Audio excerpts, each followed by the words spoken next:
Hello there everybody, and welcome to this feature presentation on YouTube. I am King Mac, your hamburger pal. Thank you all for watching. Be sure to enjoy a hot fresh cheeseburger along with some delicious golden french fries, a tasty milkshake, and a nice soft drink. Also be sure to grab some hot buttery popcorn while you're at it as you enjoy this episode of TTBurger Game Reviews on YouTube.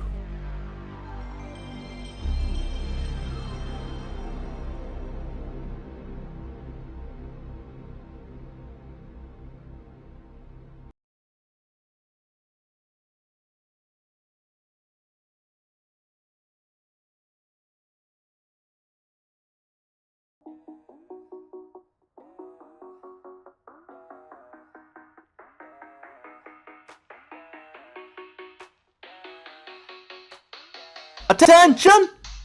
Hut people, you may rise!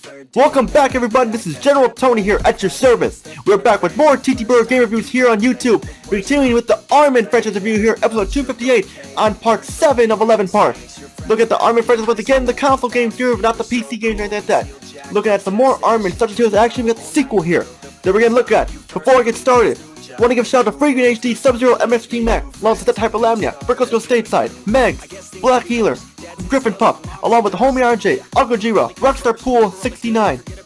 Also want to give a shout out to the Sensational Jet, Red Hood Assassin, and V-Rock Games, and more and more and more.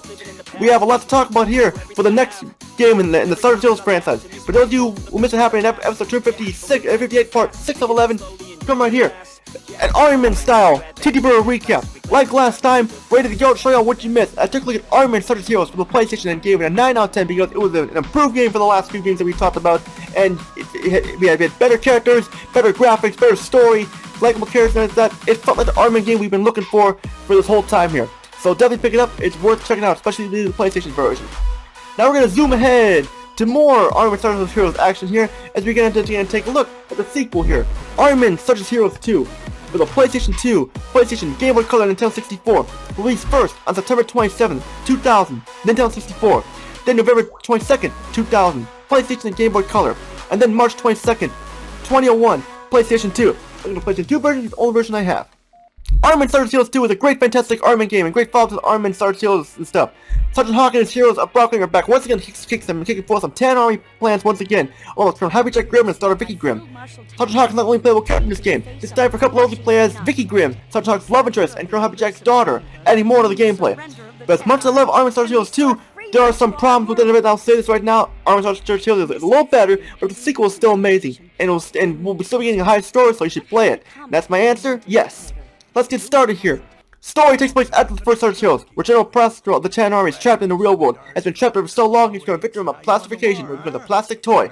Meanwhile, the 10 army now under the command of Field Marshal Tannberg, and the Green Army learned if they capture Tannberg, they could end the war between the 10 and Green Army. The Green Army learned of the anti-plastification terms that the 10 army is transferring all over to do the possibility of pros of the real world to help General Plastro and use it for the 10 army, and Sergeant must destroy the storm and capture Tannberg to end the war. Meanwhile, in the real world, a blue spy named Bridget Blue has cured General Plastro with reverse plastification and wants revenge as he goes to the toy store, has robots, rockets, missiles, and other things and stuff in the past world, and when they capture Tannberg, Plastro shows up, and then the game really picks up there, and it's war once again. Story is excellent, and the Vicky segments fit the gameplay perfectly, and adds more characters to Sergeant Hawk and a Bravo company to Grimm and Vicky and more and stuff, next to Bridget Blue as well. Presentation takes advantage of PlayStation 2's hardware with the graphics and the frame rate and more. The game does look like a CG Armin movie with crisp lighting, smooth frame rate, and cool looking explosions and weapon effects as well. The CG cutscenes look excellent, and with the PlayStation 2's hardware, they run on smooth 6 frames per second, and definitely look badass there. The environments look very nice, and in plastic real-world environments, there are a variety of them, such as dinner table, desk, bedroom, along with the tan base, and the graveyard and stuff. And the darkness is much better with no purple shadow over everything, like in the first Sarge's Heroes. One problem with the graphics, at certain levels, the environments look like Sarge Hawk, like they're walking on air time stuff. Like you see them walking on the floor, it looks like they're walking on air, like it's a magnet or something like that on the floor. Great style for the most part of Armin Sarge's Heroes 2. Voice acting is top notch once again. Jim Cummings and Susan Blue are back to voice the male and female characters, and they all sound excellent. Susan Blue voices not only Vicky Grimm, but Bridget Blue, the Blue Spy. Jim Cummings is all the male characters once again, he is perfect with the same as Susan Blue. This kick-ass combination of rock and army tunes that fit perfectly. I love the rock tunes, but the problem in the PC2 version, you cannot hear the music well for some reason. but it sounds awesome if you can hear it. Only problem with the sounds of the weapons, mainly in the PlayStation 2 version, this is mainly only in the PlayStation 2 version, they sound awful. The M16 compared to how it sounds in the original Armored Star Heroes, it sounds like a pop gun or so like that. Gameplay is Armored Star Heroes 2. Fun. Armored style, but I'll admit that the original Star Wars Heroes had slightly better gameplay. We'll explain that along the way. We have, once again, a third-person shooter done right, better than Armored 3D and Armored World War games, stuff definitely. You play as now in Sarge Hawk, we play as Vicky Grimm in 2 missions where you shoot your way, defeat the levels, and shoot away. You also need to find keys and use TNT to blow up walls and more. And you get new weapons sometimes such as a shotgun, grenade launcher, and the TNT stuff and more. You also have weapon upgrades here, so that like make you a little bit stronger, a little bit faster and stuff. You have all weapons return this time except for Mine Sweeper and the mines. You have 70 levels, they are long and easy, but no problem anyone master. It's a fun game. See where we have a problem here.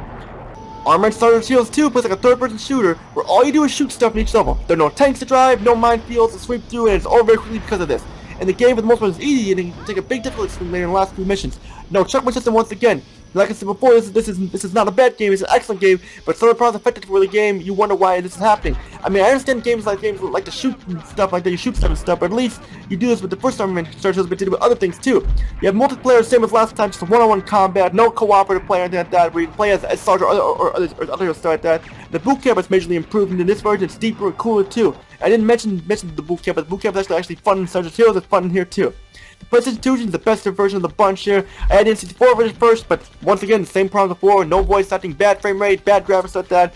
PlayStation version is just the same, just like slightly a little high res than the N64 version. And the Game Boy Color version is just an aerial view and stuff like that, which is not very fun at all. But I recommend the PlayStation 2 version the best. I recommend that the most, even though it's short, so that easy. Final thoughts: if you enjoy Armored Star Heroes 2 should not disappoint you at all. It's very fun, definitely on your collection for sure. I give Armored Star Heroes 2, the PlayStation 2 version, 8.5 out of 10 because the problems I have with it, but it should not be overlooked at all if you like the game and stuff and everything. And that's it for episode 258, part 7 of 11. Get 7 laughing there. Stay tuned for the next part. We're going to take a look at a Vicky Grimm spin-off called Portal Runner, which is like kind of a spell-like sequel to Star Heroes 2. How this game here? We have a platform here with Vicky Grimm where her partner is Leo the Lion, stuff that go to dimensions like that. Pretty cool twist there if you ask me, but how does this fit in the gameplay and everything? In the final next, all I'm going to say is General Tony, salute you all, God bless you, and have a great day. Take care everybody, see you on my review of Portal Runner. Take care everybody. Things could be worse, dead